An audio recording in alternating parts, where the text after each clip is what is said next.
Je vous salue tous dans le précieux nom de notre Seigneur et Sauveur Jésus-Christ. Et je bénis vraiment le Seigneur qui nous donne du temps pour pouvoir partager sa parole. Et je vous dis merci, vous qui êtes connectés aussi et qui accordez du temps au Seigneur. Nous allons donc prier tous ensemble pour recommander ce moment entre les mains de Dieu. Oui, tendre Père, merci pour cette grâce, merci pour cette table que tu dresses pour nous, Seigneur. Parle à nos cœurs, que ta parole nous corrige, nous instruise, nous libère, nous restaure et nous renouvelle, oh Dieu. Merci Seigneur Jésus pour ce moment. Sois-en au centre, Père, au nom de Jésus. Amen. Voilà, j'espère que la paix de Dieu est votre partage.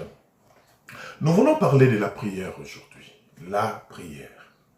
C'est quoi la prière? Comment prier? Quel type de prière faire? Par rapport à quelle situation?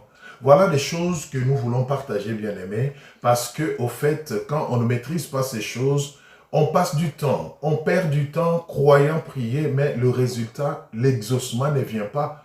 Et des fois, nous sommes découragés dans notre foi, dans notre marche, et pourtant, le vrai problème, ce n'est pas du côté de Dieu, c'est juste que nous ne faisons pas les choses telles que le Seigneur les entend. Vous voyez, c'est très important.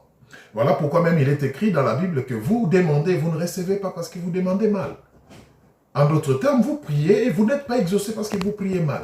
Donc, il ne suffit pas de prier, mais il faut vraiment prier comme le Seigneur l'entend. Comme ça, on est sûr du résultat. Alors, nous allons donc pour cela voir quelques points essentiels concernant la prière. Le premier point, bien-aimé, c'est que la prière est le seul moyen pour nous de communiquer avec Dieu. Le seul moyen pour nous de communiquer avec Dieu, c'est la prière. Et cela s'est fait par la foi. C'est-à-dire, nous croyons que quand nous prions, Dieu nous écoute effectivement et qu'il va nous exaucer. C'est ça la prière. Donc, quand tous ces éléments de définition ne se retrouvent pas dans notre prière, donc c'est du temps perdu. Vous voyez? Donc, la prière est le seul moyen pour nous de communiquer avec Dieu. Par la foi, c'est-à-dire en croyant effectivement que Dieu nous écoute et qu'il va nous exaucer comme il le déclare dans sa parole. Quand ces préalables sont réunis, alors notre prière a un sens. Vous voyez? C'est très important. Alors, nous allons prendre quelques textes dans la parole du Seigneur qui nous confirment en fait cette définition, qui montre effectivement que Dieu est vraiment le Dieu qui écoute la prière, parce qu'il le déclare lui-même dans sa parole. Prenons notre premier passage dans 2 Chroniques 7, 14. La parole du Seigneur dit ceci. J'espère que vous avez trouvé. Si mon peuple, sur qui est invoqué mon nom, s'humilie, prie et cherche ma face, et s'il se détourne de ses mauvaises voies, je l'exaucerai des cieux, je lui pardonnerai son péché et je guérirai son pays. Vous voyez? Deuxième passage, toujours pour montrer que le Seigneur le déclare dans sa parole qu'il est le Dieu qui écoute la prière et qui exauce. Prenons le psaume 65 au verset 2. Le psaume 65, verset 2. Ô toi qui écoutes la prière, tous les hommes viendront à toi. Vous voyez? Ô toi qui écoutes la prière. La Bible le déclare, Dieu écoute la prière. Et quand nous prions, nous devons croire par la foi qu'il nous écoute. C'est ça le point de départ. Parce que si nous prions sans croire que Dieu nous écoute, si nous prions par formalité, le résultat ne peut qu'être nul. Vous voyez? Prenons un dernier passage finalement dans Proverbe 15, 29, qui nous prouve encore que Dieu écoute vraiment la prière, comme le déclare sa parole, Psaume 15, 29. La Bible dit ceci. Psaume 15, 29. Les cœurs du juste, 29, pas 28. L'Éternel s'éloigne des méchants, mais il écoute la prière des justes. Donc Dieu écoute la prière. Et les justes ici, c'est qui? C'est moi et toi qui croyons en Jésus. Nous ne sommes pas justes par nos œuvres. Parce que ça peut vous faire tiquer, vous dites, mais la Bible est claire, Dieu écoute la prière du juste, mais nous ne sommes pas justes, nous sommes des pécheurs. Non, bien-aimés. Quand Dieu nous regarde et quand nous nous approchons de lui, il ne nous voit pas, mais il voit Christ, l'agneau immolé, à notre place. Dieu nous attribue la justice au travers de Jésus-Christ. Voilà pourquoi la foi en Jésus-Christ est très importante. Donc, quand nous nous approchons en prière devant le Seigneur, commençons par croire qu'il nous écoute effectivement. C'est très important. Et pourquoi nous devons croire qu'il nous écoute? C'est tout simplement parce que sa parole nous le confirme, comme nous venons de le lire dans ces 3 passages. Donc, c'est vraiment un préalable bien-aimé. Maintenant, autre chose, c'est que cette communication qu'occasionne la prière est dans les 2 sens. Nous avons dit la prière, c'est le seul moyen pour nous de communiquer avec Dieu. Maintenant, cette communication est bilatérale, il est dans les 2 sens. C'est-à-dire, nous parlons à Dieu, d'accord, Dieu nous écoute, et Dieu aussi nous parle et nous l'écoutons. Tout cela se passe dans la prière. Mais nous devons en être conscients, vous voyez? Parce que beaucoup de gens prient, ils parlent, mais Dieu peut vouloir répondre. Dieu veut, c'est une conversation la prière, c'est une communication. Mais souvent nous prions mal, pourquoi? Parce que nous croyons épater Dieu, nous croyons l'impressionner par des paroles, par de l'éloquence, nous parlons sans cesse. Mais de foi, quand nous prions, bien-aimés, pour être efficaces, nous devons apprendre à observer de temps en temps le silence dans la présence de Dieu pendant que nous prions et être sensible à son esprit parce qu'en ce moment-là, il peut aussi nous parler, nous inspirer quelque chose, nous donner une directive ou une orientation. Mais si nous ne sommes pas sensibles ou si nous ne gardons pas silence pour écouter, nous pouvons passer à côté. Et c'est ce qui arrive souvent malheureusement. Vous voyez? Donc c'est vraiment très très important. De la même manière que nous parlons à Dieu, Dieu nous écoute, il veut aussi que nous puissions lui donner du temps pour qu'il nous parle et que nous soyons sensibles pour l'écouter. Voilà un peu, bien-aimé, ce qui fait que prier vraiment, c'est quelque chose qui doit se faire selon la volonté de Dieu. Nous allons prendre certains autres passages, bien-aimés cette fois-là, qui nous montrent que Dieu, en effet, parle et que nous devons être sensibles pour l'écouter. C'est très important, bien-aimé. Tu ne peux pas faire 1 heure de prière, tu ne peux pas faire 2 heures de prière et ne faire que parler, oh Seigneur, oh Seigneur, oh Seigneur. Non. À un moment donné, garde silence, toujours dans la prière et sois sensible à son esprit. Quelque chose se passera. Parce que la Bible, de la même manière qu'il nous confirme que Dieu écoute, elle nous confirme aussi que Dieu parle. Donc, il parle quand? Il parle quand il veut. Mais sinon, pendant que nous prions, c'est le moment privilégié où il nous parle parce que nous sommes dans sa présence. Mais nous devons être sensibles pour entendre sa voix. C'est très important. Ou ressentir et capter ce qu'il nous met à cœur pendant ce moment. C'est très important. Nous allons prendre quelques passages qui montrent que Dieu parle aussi. Nous avons vu qu'il écoute, maintenant nous allons voir qu'il parle aussi. Alors, nous prenons 1 Roi 19, 13. Quand Élie l'entendit, il s'enveloppa les visages de son manteau. Il s'enveloppa les visages de son manteau. Il sortit et s'étint à l'entrée de la caverne. Et voici une voix lui fit entendre ces paroles.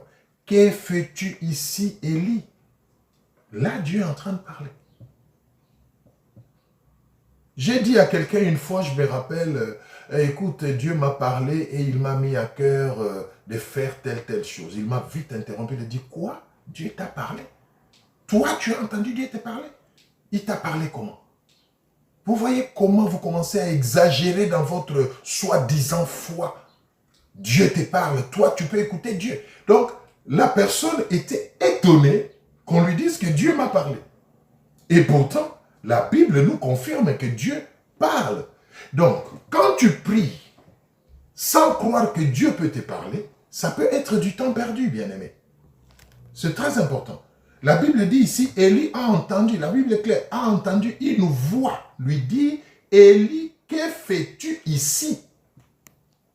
Vous voyez, Dieu parle. Dieu peut te questionner. Dieu peut te diriger. Dieu peut t'inspirer. Mais tu dois être sensible pour entendre sa voix. Prenons un autre passage, toujours, qui nous montre que Dieu parle. Job 4, 15 à 17. Job 4, 15 à 17. La Bible dit ceci. Un esprit passa près de moi. Tous mes cheveux se hérissèrent. Une figure d'un aspect inconnu était devant mes yeux. Et j'entendis une voix qui murmurait doucement. L'homme serait-il juste devant Dieu? Serait-il pur devant celui qui l'a fait? Ici, c'est le témoignage de Job, qui a aussi entendu la voix de Dieu. Bien-aimé, Dieu parle. Mais malheureusement, souvent quand il parle, soit nous sommes pressés, soit nous sommes distraits, soit nous ne discernons pas. Mais sachons aujourd'hui que Dieu parle et cultivons, développons cette sensibilité spirituelle pour être en mesure de l'écouter pendant que nous prions. Il y a des gens qui se plaignent, mais ça fait 2 ans, 3 ans que je prie, mais Dieu ne me parle pas, je ne vois aucun signe. Bien-aimé, sois honnête. C'est toi qui as loupé ce que Dieu a dit. Dieu parle toujours. Dieu parle toujours, mais souvent nous passons à côté. Et un autre passage encore, prenons Ésaïe 66, 6. Ésaïe 66, 6. Rapidement, Ésaïe 66. Nous sommes toujours en train de voir comment Dieu écoute et Dieu parle. Et que la prière étant une communication en deux sens, nous devons parler et avoir le temps d'écouter Dieu. Alors, Ésaïe 66, 6, qu'est-ce que la parole de Dieu nous dit? Une voix éclatante sort de la ville. Une voix sort du temple. C'est la voix de l'Éternel qui paye à ses ennemis leur salaire. C'est la voix de l'Éternel. Bien-aimé, Dieu a une voix, Dieu parle. Et il aime nous parler, mais qu'il écoute, qu'il lui prête oreille. C'est là le problème. Nous allons finir en prenant un dernier passage dans le Nouveau Testament, parce que jusque-là, si vous avez constaté, nous avons évoqué des passages de l'Ancien Testament.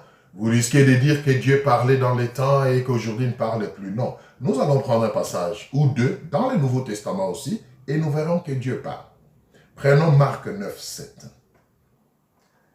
Une nuée vint les couvrir et de la nuée sortit une voix. Alléluia. Celui-ci est mon fils bien-aimé, écoutez-le. De la nuée sortit une voix. Dieu parle, bien-aimé.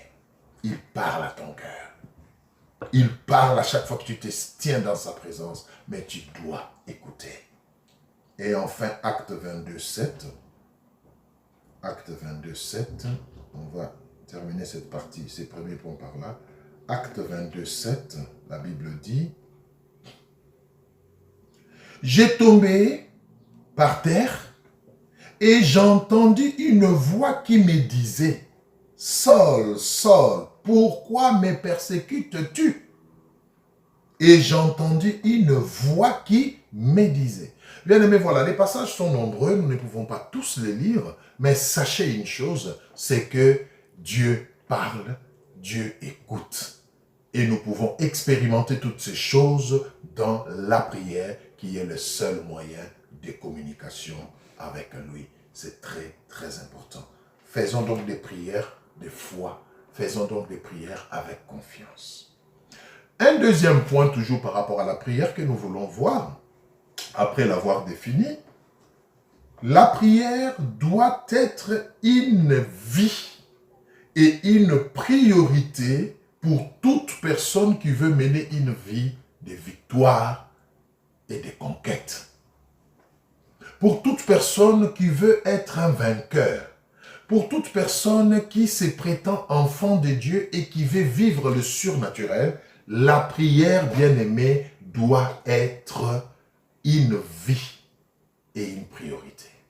Pourquoi une vie? Parce que la prière pour Dieu ne doit pas être quelque chose de ponctuel, ne doit pas être quelque chose d'occasionnel. Il y a des gens qui ne prient que parce que c'est Noël.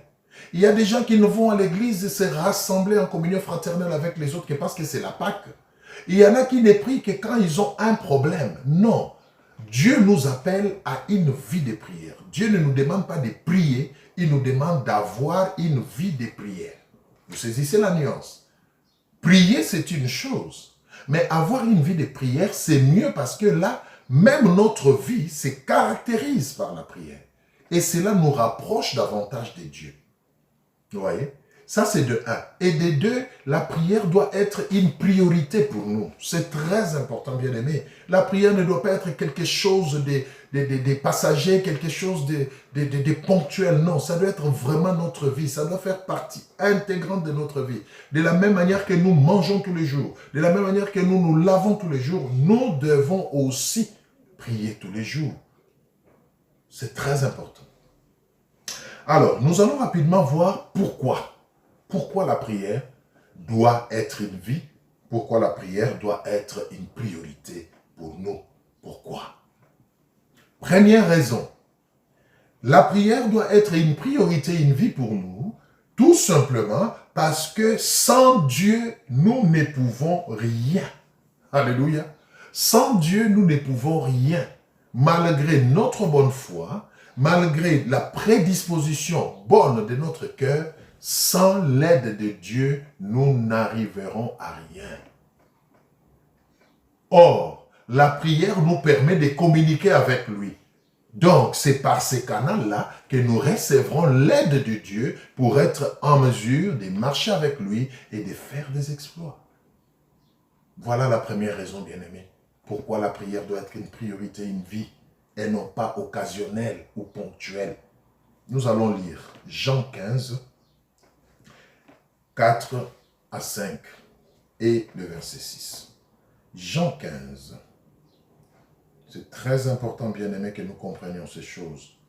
Vous voulez faire des exploits, vous voulez mener une vie chrétienne stable, aimez la prière. Jean 15, 4 à 6. Écoutez ce que la Bible dit. Jean 15, 4 à 6, la Bible dit ceci. Demeurez en moi, et je demeurerai en vous. Comme le sarment ne peut de lui-même porter du fruit s'il ne demeure attaché au cep, ainsi vous ne le pouvez non plus si vous ne demeurez en moi. Ici, j'aime parce que ce n'est pas un évangéliste qui parle, ce n'est pas un apôtre, ce n'est pas un homme de Dieu ou une servante de Dieu, non, c'est Jésus-Christ lui-même, c'est-à-dire c'est Dieu lui-même pendant son séjour terrestre. Il dit, je suis le cep, c'est-à-dire le tronc, et vous êtes des sarments, c'est-à-dire des branches d'un arbre. Et vous ne pouvez pas porter du fruit si vous ne restez, si vous ne demeurez attaché en moi. Bien-aimé, de quelle manière vas-tu demeurer attaché au Seigneur si ce n'est par la prière, si ce n'est par le temps que tu passes dans sa présence, bien-aimé? Vous comprenez pourquoi la prière doit être une priorité? Parce qu'elle nous permet justement de demeurer dans le Seigneur. Et quand nous demeurons dans le Seigneur, il nous transmet la capacité, nous devenons capables de faire des choses pour sa gloire. Et le Seigneur précise, il dit, sans moi, vous ne pouvez rien. Bien-aimé, aimez Dieu comme vous voulez. Alléluia. Prêchez son nom comme vous voulez. Témoignez de lui comme vous voulez. Si vous n'êtes pas un homme de prière, si vous n'êtes pas une femme de prière, si vous n'avez pas une vie de prière soutenue et entretenue, vous n'irez nulle part. Voilà pourquoi beaucoup ont une vie chrétienne en dents de scie. Parce que le soubassement qui est la prière n'y est pas. La prière, bien-aimé, une priorité. La prière, une vie. La deuxième raison pourquoi la prière doit être une vie et une priorité pour nous, enfants de Dieu, la deuxième raison, elle est simple, c'est parce que c'est dans la prière que nous recevons et connaissons la pensée de Dieu pour nous, pour nos proches et pour les gens qui nous entourent. Tu ne peux pas connaître ce que Dieu attend de toi. Tu ne peux pas faire exactement ce que Dieu attend de toi si tu n'es pas un homme de prière, si tu n'es pas assidu dans sa présence, si tu ne te tiens pas à ses pieds comme Marie. Vous voyez, c'est très important. Beaucoup de gens aujourd'hui échouent. Beaucoup de gens aujourd'hui vivent une vie pénible. Ils fournissent beaucoup d'efforts. Ils tâtonnent, ils touchent à ça, ils touchent à cela. Tout simplement parce qu'ils n'ont pas de repères. Ils n'ont pas la révélation. Ils ne savent pas qu'est-ce qu'il faut faire. Et ne sachant pas ce qu'il faut faire, ils tentent tout. Et ils mettent beaucoup d'énergie, mais pour récolter très peu. Mais dans la vie de prière, dans la présence du Seigneur, ce qui se passe, c'est quoi? C'est que le Seigneur s'imprègne de nous. Il commence à nous révéler, alléluia, des choses que nous ne connaissons pas. Il nous donne sa pensée, il nous révèle ce qu'il attend de nous. Et cela nous permet de nous focaliser sur ce que Dieu attend de nous. Et là, nous sommes efficaces. C'est très important, bien-aimé. C'est en priant que Dieu nous révèle des choses cachées, des choses que nous ne connaissons pas. Bien-aimé, la vie a 3 dimensions. Il y a le présent que nous sommes en train de voir et dont nous pouvons parler. Il y a les passés que nous avons vus, que nous avons connus et dont nous pouvons parler. Mais il y a aussi l'avenir ou le futur qui nous échappe, que nous ne connaissons pas. C'est dans la prière que nous pouvons avoir accès à cette dimension qui nous échappe, c'est-à-dire l'avenir. Dieu va nous révéler des choses à venir. Dieu va nous révéler des choses cachées que nous ne connaissons pas. Bien aimé, tu ne connais pas tout sur ta vie. Tu ne connais pas tout sur ton lendemain. Mais Dieu le connaît. Voilà pourquoi il veut que tu passes du temps dans sa présence. Il veut que tu aimes sa compagnie de manière à ce que lui qui maîtrise tout puisse à chaque pas te mettre au parfum de ce qu'il attend de toi, de ce qui doit être fait. C'est très important, bien-aimé. Jérémie 33, 3. Qu'est-ce que la Bible nous dit dans Jérémie 33, 3? Invoque-moi et je te répondrai. Je te révélerai des choses cachées, des choses que tu ne connais pas. Alléluia. Oui, il y a des choses qui sont attachées à ta paix, bien-aimé, mais que tu ne connais pas. Il y a des choses qui sont attachées à ta réussite, à ton succès, mais que tu ignores. Il y a des choses qui peuvent faire que tes affaires marchent, que ton mariage tienne bon, que tes enfants connaissent le Seigneur. Il y a des choses qui peuvent faire que ta famille soit sauvée, mais que tu ignores. Tu ne peux les connaître que quand tu passes du temps dans la présence de Dieu. Mais combien de gens passent du temps dans la présence de Dieu? Et nous sommes étonnés que les choses ne marchent pas. Nous sommes étonnés que la vie nous prenne au dépourvu. Nous sommes étonnés. Nous sommes surpris par des événements qui nous rattrapent. Mais si nous passons du temps dans la présence de Dieu, la Bible dit Dieu ne cache rien à ses serviteurs. Il le leur révèle. Il leur donne même des stratégies ou des astuces pour s'en sortir. C'est très important, bien-aimés. Ne vous engagez en rien. Ne faites pas des alliances sans sonder le Seigneur, sans passer du temps dans la prière. Même un travail, même une alliance, une amitié, bien-aimé. Prenez un temps dans la prière. Demandez à Dieu qu'est-ce qui est caché derrière ces beaux contrats de travail qu'on me présente. Derrière ces salaires si alléchants qui me tentent, Seigneur. Qu'est-ce qui est caché? Derrière ces bels hommes que j'aimerais bien épouser et faire de lui, le papa de mes enfants. Qu'est-ce qui est caché derrière, Seigneur? Derrière cette belle femme qui fait battre mon cœur et que j'aimerais bien épouser, Seigneur. Qu'est-ce qui est derrière? Bien-aimé, il y a toujours un témoignage spirituel qui est caché derrière une situation, derrière une personne que seul Dieu peut nous révéler. Alléluia. La prière. La prière. Ne fais pas un choix sans prier et chercher la pensée de Dieu. Parce que tu ne sais pas ce que ces choix-là vont engendrer dans 2 ans, dans 3 ans. Quelque chose peut paraître beau et bien aujourd'hui, mais dans 2 ans, dans 3 ans, ça pourra peut-être faire ton malheur. Mais Dieu le sait. Si tu passes du temps avec lui, il te le dira. Mon fils, ne te laisse pas tenter par ces beaux contrats de travail. Parce que dans 2 ans, voilà ce qui va arriver.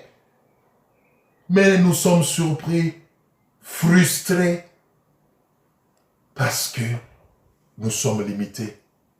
Et nous ne voulons pas associer Dieu dans ce que nous faisons. La prière nous évite beaucoup de choses. 3e raison pour laquelle la prière doit être une vie pour nous et une priorité. La 3e raison, c'est tout simplement parce que c'est la prière qui nous rend forts et résistants. Alléluia. Bien-aimés, nous sommes dans un monde perdu. Un monde voué à l'échec. Ne peut tenir dans ce monde. Ne peut résister au prince de ce monde qui règne. Ne peut tenir devant la tentation que celui qui a appris à demeurer dans le Seigneur par la prière. Sinon, avec cette chair bien-aimée, nous régnerons le Seigneur. Sinon, avec notre nature humaine, sans l'aide de Dieu par la prière bien-aimée, nous nous compromettrons toujours. Et voilà pourquoi vous n'êtes jamais debout. Vous êtes debout le matin, accroupi le midi et carrément par terre le soir. La vie de beaucoup d'enfants de Dieu, c'est ça.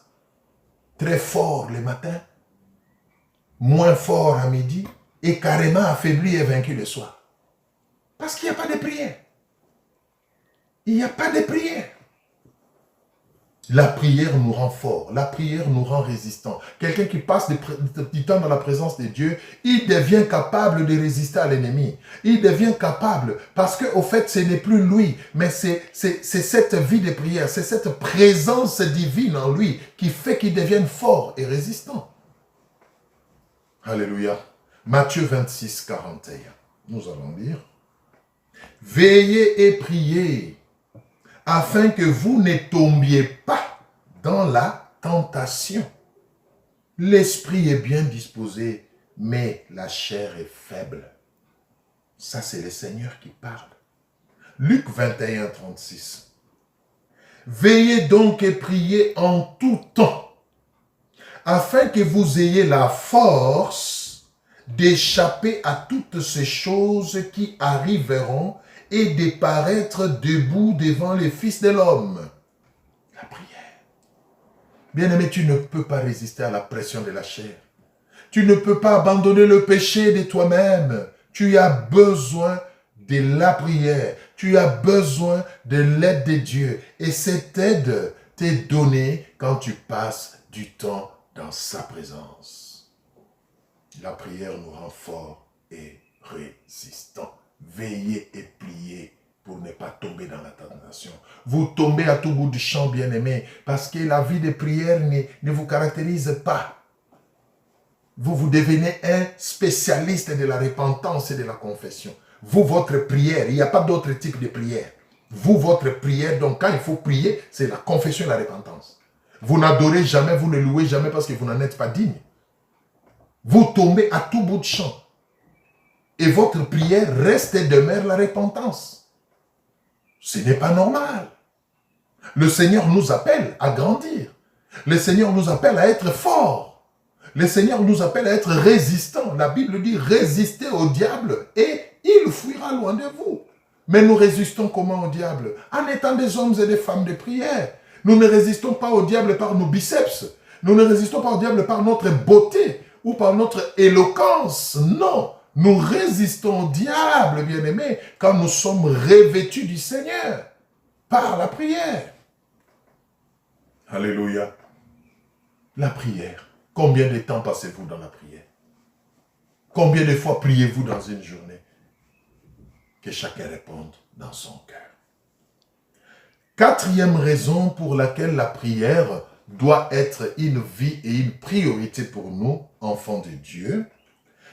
Elle est simple aussi. C'est tout simplement, c'est que la prière nous rapproche de Dieu et nous fait ressembler à Dieu. Alléluia. La prière nous rapproche de Dieu et nous fait ressembler à Dieu.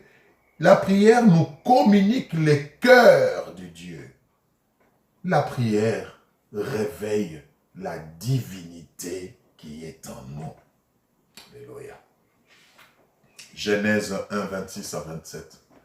Genèse 1, 26 à 27. La Bible dit, créons l'homme à notre image et à notre ressemblance. Et la Bible dit, et Dieu créa l'homme et la femme à son image et à sa ressemblance. Bien-aimé, tu ne le savais peut-être pas ou tu l'avais oublié. Alors je t'informe ou je te rappelle qu'en toi tel que tu es là, il y a la divinité. Alléluia. Il y a la divinité qui est enfouie en toi, qui est endormie en toi. Et cette divinité reprend surface. Cette divinité commence à se manifester. Cette divinité commence à agir quand tu passes du temps avec le Seigneur dans la prière.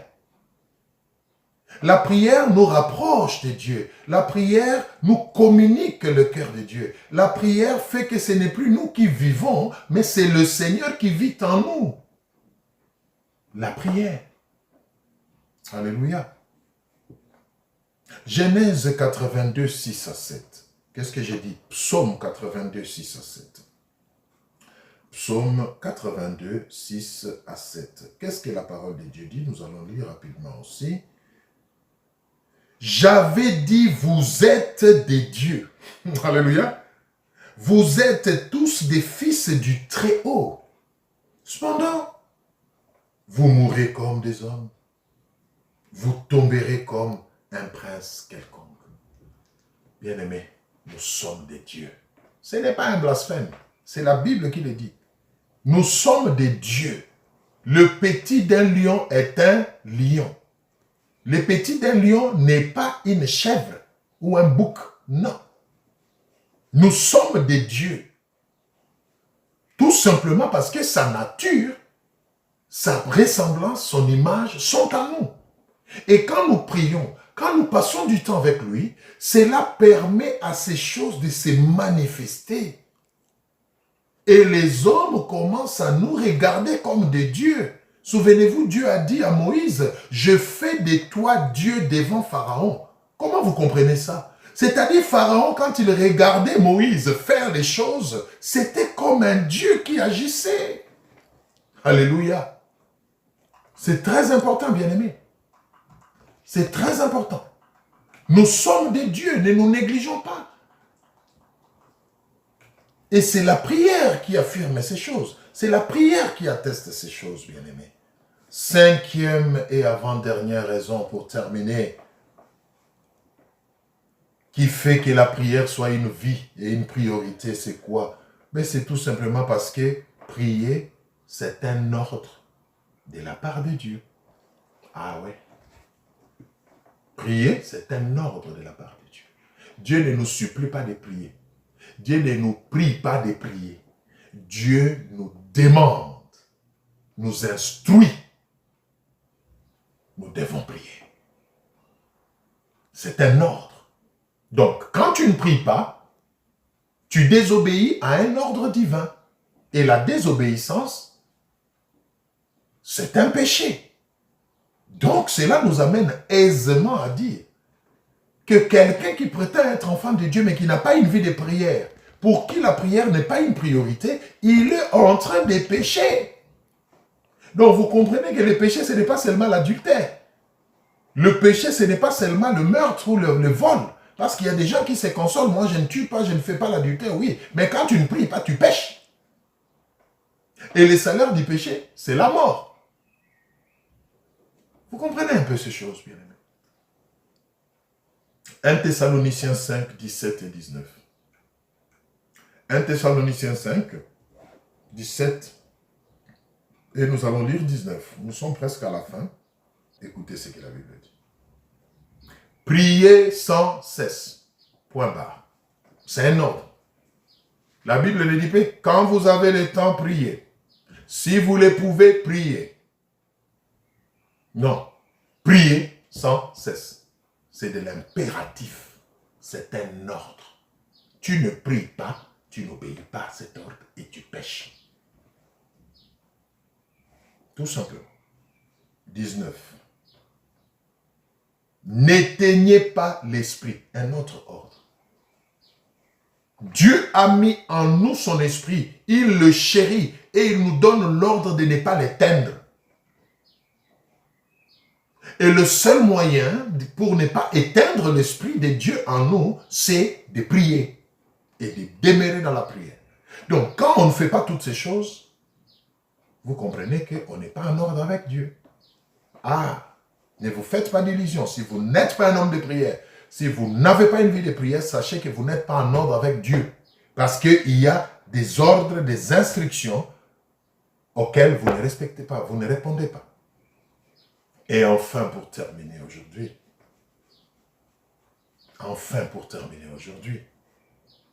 pourquoi la prière doit être une vie pour nous?